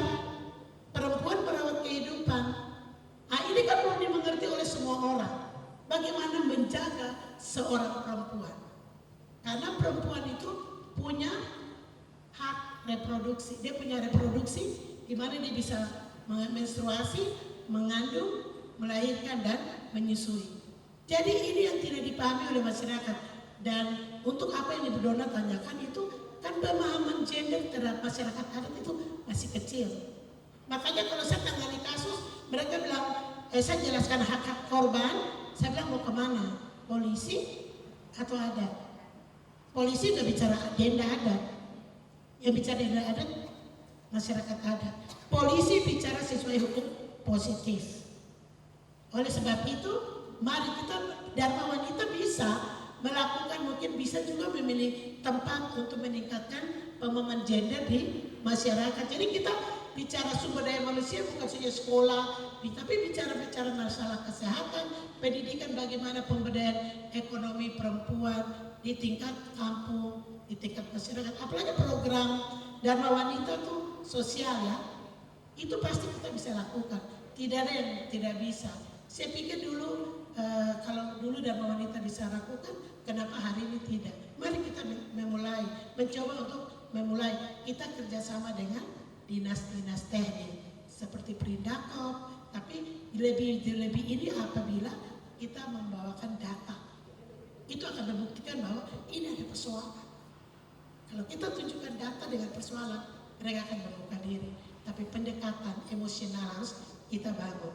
Karena kita sekarang nih, pimpinan di daerah memilih orang menjabat itu bukan karena kapasitas, kualitas, kemampuan, like and dislike.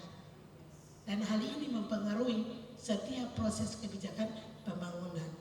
Jadi pesan saya, pendidikan itu dimulai dari rumah, pendidikan gender dimulai dari rumah untuk mendorong kesetaraan dan keadilan supaya perempuan punya akses yang setara dengan laki-laki, dan guru pertama adalah bapak dan ibu. Jangan bilang bapak dan mama, jangan bilang mama. Ini kita sedang membentuk bias gender kalau kita bilang. Itu juga ketika kita berikan hadiah untuk anak, jangan bilang pink untuk perempuan, biru untuk laki-laki. Ini juga bias. Tabrak saja begitu. Mungkin itu yang dapat saya tambahkan. Terima kasih. Baik, kita beri aplaus untuk sesi pertama kita. Terima kasih kepada para narasumber dan juga penanya, Ibu Fitria, Ibu Dona, dan Ibu Ovi. Tadi saya dibisikin oleh moderator, kita diberi waktu 10 menit lagi. Jika ada yang mau menyampaikan unek-unek, dipersilakan, tapi mohon singkat karena waktunya cuma 10 menit. Silakan jika ada ibu-ibu yang ini, karena habis itu kita rehat maksi, bukan maksim ya, rehat maksi. Silakan dari Ibu. Selamat siang ibu-ibu, saya kali ini juga bergabung di DWP yang belum pernah saya ikuti cukup disiplin. Yang saya ingin tanyakan dari ketiga narasumber, bagaimana ibu-ibu itu mampu membantu bapak-bapak manajemen konflik dari kantornya? Apakah memang ibu-ibu ini pernah di DWP diberi pendampingan dari konselor begitu, atau dari orang-orang yang punya pemahaman untuk manajemen konflik itu, atau tidak, atau memang ibu-ibu bertiga punya cara lain untuk membantu pasangan kita memanajemen hal-hal yang terjadi di kantornya, sehingga kita bisa sama-sama menemukan jalan keluar, melihat konflik sebagai iya benar, ibu bisik, konflik di kantornya tidak berdampak di rumah, atau sebaliknya saya mampu membantu bapak keluar dari konfliknya. Apakah ibu-ibu juga dapat pengalaman dari DWP atau sendiri? Karena sejauh ini pasti bapak itu sukses karena ibu bertiga juga membantu. Itu saja pertanyaan saya. Terima kasih. Satu lagi, silakan. Ada Ibu Mualif, silakan. Selamat siang, terima kasih kesempatannya dengan Ibu Biduri Mualif. Saya merasa beruntung sekali ya Bu, berada di tengah-tengah forum ini, mendapatkan wawasan yang sangat luas dan begitu mendapatkan gambaran bahwa seorang perempuan itu bisa sangat berdaya seperti Ibu bertiga gitu. Seperti tidak pernah berhenti melangkah gitu. Luar biasa, mungkin aplaus untuk Ibu narasumber bertiga. Pertanyaan singkat saja Bu, bagaimana membangun karakter yang kuat seperti Bu Indah, Bu Yolanda, Bu Yuliana gitu, sehingga menjadi perempuan yang punya ego yang kuat, peduli, problem solver yang Masya Allah amazing sekali. Mungkin itu yang saya ingin mendapat wawasannya. Terima kasih, selamat siang.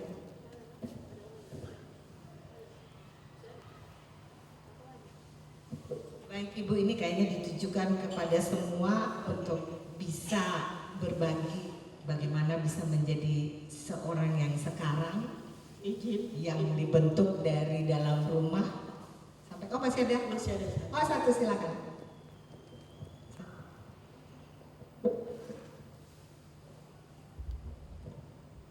Terima kasih. Perkenalkan, saya Ratna Tainan. Yang ingin saya tanyakan mungkin bisa disampaikan, di-sharing gitu ya, program-program yang sudah menjadi program Kemendikti Saintek, mungkin disampaikan ke kita di Universitas Papua supaya mungkin kita juga bisa merujuk ke program-program yang sudah dilaksanakan, supaya kita juga bisa laksanakan di sini. Selain juga tadi tentang yang seperti Ibu Yuli dan Yolanda sudah sampaikan, mungkin itu sangat baik juga buat kita diskusi di saat rapat kerja kita sebelum kita membentuk program kerja di Universitas di DWP Kepengurusan Baru Universitas Papua 2024-2029 ini. Itu aja Ibu semua. Terima kasih. Biasa ya. Jadi kalau dilihat tadi dari Ibu Fajar, kalau ada konflik dari kantor ya Bu ya. Nah ini pertanyaan yang nggak mudah ya menurut saya jawabnya. Ya. Tapi sebenarnya betul suami gitu. Nah dari situ, karena kalau saya lihat juga bapak-bapak itu nggak suka kalau kita ikut campur gitu, nggak suka direcokin gitu ya. Jadi kalau kita nggak juga gitu. Jadi bagaimana itu seni untuk bapak itu bisa berbicara itu juga adalah suatu seni ya, dan juga kita meningkatkan kemampuan ya untuk itu. Nah itu adalah proses yang panjang ya, betul-betul dari mulai menikah itu kita lihat up and down-nya dengan suami berinteraksi, supaya ya bagaimana artinya kita semua juga sudah melalui itu ya ibu-ibu. Pasti pernikahan itu saya pikir tidak selalu mulus ya, ada aja gitu ya yang friksi-friksinya, tapi bagaimana berarti itu memang dari kita ada PR ya untuk bisa mengatasi itu. Biasanya kalau dalam kasus saya sih, kalau ada masalah biasanya saya duluan ya yang berinisiatif untuk ini ya cara kita mengatasi masalah. Biasanya sih kalau suami itu diam aja. Diam aja ya. Tapi juga kalau terlalu kita mencampuri nggak mau juga gitu. Dan kalau nanya-nanya urusan kantor juga kayaknya udah capek juga urusan di kantor untuk ditanya-tanya. Jadi saya juga dalam hal ini Pak Togar itu di Kemendikbudristek, jadi mungkin banyak infonya bisa jadi dapatnya dari Instagram, dari medsos gitu ya. Baru kalau saya kayak gini ada ini cerita ini, ada kisah kejadian ini ya gitu. Mungkin baru gitu karena udah capek juga untuk bercerita. Jadi itu mungkin perlu proses seumur hidup kita ya untuk semakin mengenal suami. Kemudian tadi ibu kedua untuk bagaimana membangun karakter, ini pun sama ya. Proses terus menerus yang memang secara terus menerus kita itu meyakini bahwa sebagai kita adalah makhluk yang kita sebagai pertanggungjawaban kepada pencipta gitu, bahwa kita harus terus bertumbuh ya. Jadi apa yang kita kelemahan-kelemahan kita coba terus perbaiki itu supaya kita menjadi lebih baik lagi. Mungkin tadinya kita kalau menanggapi seseorang terlalu reaktif sehingga bisa marah-marah mungkin ya. Nah berarti kita perlu bagaimana ya caranya supaya kita bisa berkomunikasi lebih baik gitu, tanpa perlu emosi. Karena kalau misalnya ada emosi yang tinggi itu biasanya pesan yang disampaikan malah nggak sampai. Tapi yang terjadi adalah kita semua jadi tersinggung karena kata-kata yang keluar ketika emosi tinggi itu gitu ya. Nah seperti itu. Jadi dan juga kita percaya bahwa kita semua percaya pada Tuhan ya, bagaimana kita menjalani nilai-nilai sesuai dengan yang diajarkan oleh kitab suci, kita taat, terus berproses seperti itu. Nah kemudian yang ketiga untuk program-program di Kemdikbudristek, ya ini kami juga baru, jadi dalam menyusun program itu juga masih belajar. Tapi kalau berdasarkan ibu-ibu yang lalu, jadi kalau dalam setahun ini itu kita melihat ada momen-momen, kami mulai bulan Februari, maka kalau di kami kemudian terdekat untuk kemarin itu adalah Idul Fitri. Nah untuk Idul Fitri kita lihat dari kementerian sebelah ya, karena kita ada di Diktisayangtek itu ibu-ibu dekat dengan Dikdasmen dan Kebudayaan tiga itu ya. Jadi mereka yang udah induk kami, mereka ketika Idul Fitri itu mengadakan basar dan tausiah atau pengajian ya, ceramah. Nah itu jadi wah kalau basar kayaknya kita belum siap nih kemarin, jadi kita buat tausiah seperti itu. Habis tausiah kemudian kita masuk ke Kartini kemarin, itu beberapa ibu-ibu mengikuti juga ya kegiatannya. Setelah itu yang wajib juga, jadi kami berusaha mengikuti dulu yang wajib gitu. Dari situ yang wajib mungkin adalah di hari ibu nanti gitu ya, di Desember, dan juga ulang tahun DWP gitu.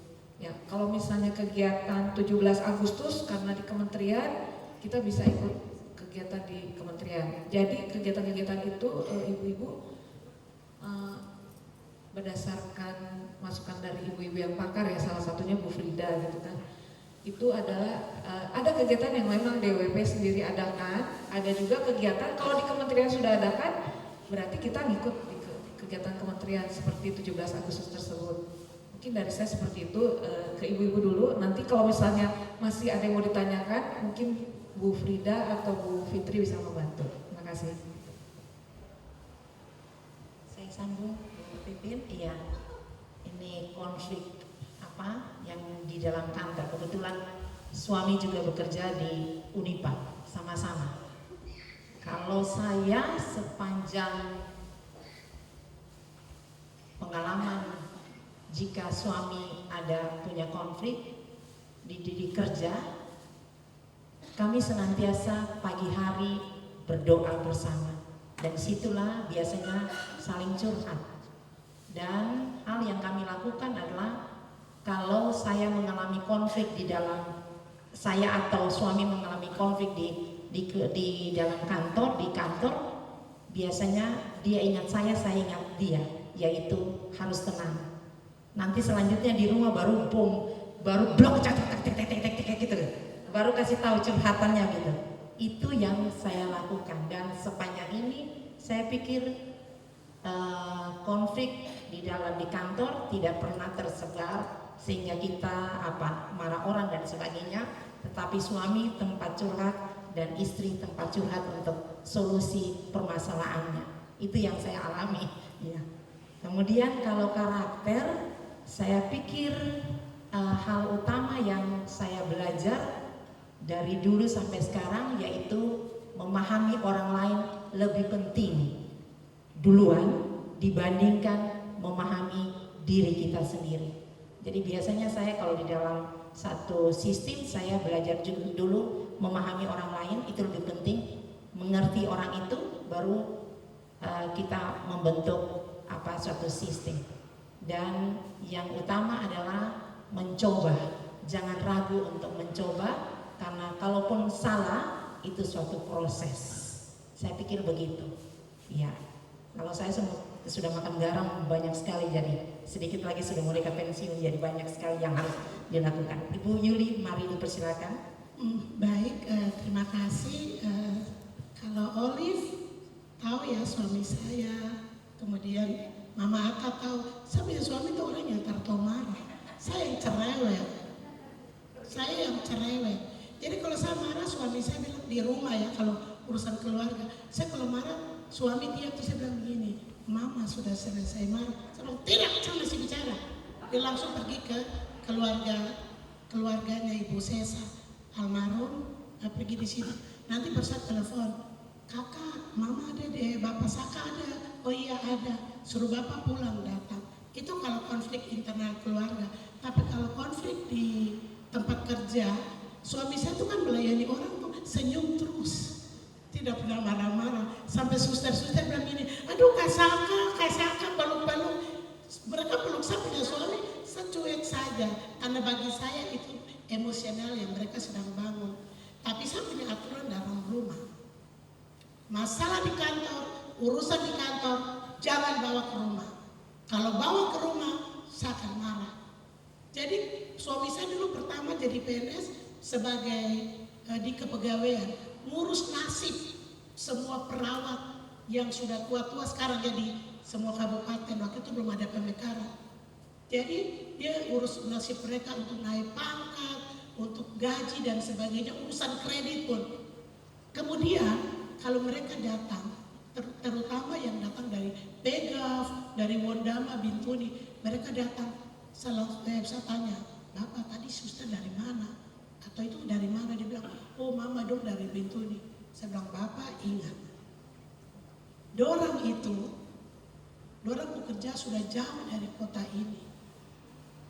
Penyakit itu tidak menunggu. Petugas ada baru datang. Penyakit datang setiap menit dan detik. Jadi Bapak usahakan ketika mereka naik pangkat atau mereka urus kredit dan sebagainya, cukup berkas yang Bapak tahan, Bapak tindak lanjuti. Tidak perlu suruh mereka datang. Nanti selesai, Bapak tinggal telepon kapusnya. Kapus, ini Bapak kamu pegawai ini sudah selesai naik pangkat, datang bawa SK. Cukup satu orang yang datang. Jangan semua petugas datang ke kota. Ibu melahirkan, siapa mau tolong? Jadi itu yang satu. Jadi saya membantu memberikan solusi sehingga suami saya itu dia bekerja maksimal, tidak ada orang yang datang mengganggu kami di rumah. Yang kedua, ketika dia jadi bendahara, diminta jadi bendahara dinas kesehatan, sampai 4 kali baru saya setuju. Itu pun kepala dinas suruh datang sebanyak 2 kali, orang yang sama. Sampai teman lain bilang gini, ibu, bukan ibu yang kerja, kenapa ibu larang ibu ke suami? Saya tidak mau berurusan dengan orang soal keuangan. Cukup keuangan saya dengan suami saya, kami punya upah. Tapi karena datang bermohon 2 kali, akhirnya saya setuju. Suami saya menangani gaji ASN di semua puskesmas yang ada di Kabupaten Manokwari sampai pensiun tahun 2019 dan tidak ada masalah. Cuma pernah satu kali mungkin karena bayar dengan petugas yang datang banyak, akhirnya kecolongan sekitar 40 juta. Terus ini harus ganti kan 40 juta. Saya langsung berusaha untuk telepon pihak bank. Kebetulan saya dekat dengan kepala Bank Mandiri. Saya bilang, Pak tolong kan nanti 3 bulan saya sudah selesaikan. Oke Ibu siap. Jadi mereka kasih pinjam kredit 3 bulan. Saya kasih suami untuk menyelesaikan masalah di kantor. Sehingga kepercayaan itu tetap ada. Dan saya nombok setelah 3 bulan kemudian. Jadi memang kalau bicara cerewet, saya yang lebih cerewet dari suami sama dengan Mama Ata. Kemudian kalau kita bicara karakter itu kembali kepada kita. Kalau kita sudah menanamkan nilai-nilai karakter yang baik kepada anak-anak, pasti mereka pergi sampai kemana mereka tetap ingat nasihat. Karena pengaruh lingkungan itu berdampak pada karakter anak yang ada di dalam rumah. Oleh sebab itu, kalau kita bicara karakter, kalau kami di keluarga biasanya kami baca buku-buku rumah tangga, dan kami ibadah pagi, kemudian ibadah malam untuk mendidik anak, untuk mereka tahu bahwa hal ini yang baik, hal ini yang buruk. Dan kita tetap berprinsip bahwa orang tua adalah pemberi informasi terbaik bagi anak. Sehingga kalau anak-anak datang, mereka menyampaikan sesuatu, kita jangan bilang tunggu dulu nanti, tapi kita merespon dan memberikan jawaban kepada mereka. Mungkin itu yang bisa saya dapat sampaikan. Terima kasih. Baik, terima kasih kepada narasumber yang sangat-sangat brilian ini dan juga kepada ibu-ibu semua yang sudah dengan sabar dan sangat aktif memberikan pertanyaan, masukan. Kita semua saling belajar dan berbagi di sini. Semoga acara talk show ini bisa bermanfaat, ada pembelajaran yang kita petik dari sini, terutama bagaimana dalam membangun karakter dari dalam rumah, dari anak, kemudian ke luar lingkungan rumah di era globalisasi ini. Sekian talk show hari ini. Terima kasih sekali lagi kepada semua. Kita beri aplaus kepada tiga pembahasan, tapi mungkin jangan dulu turun ya pembahasannya dan narasumbernya ya. Saya kembalikan ke model ini, MC. Baik, terima kasih. Sekali lagi kita berikan tepuk tangan untuk moderator dan ketiga narasumber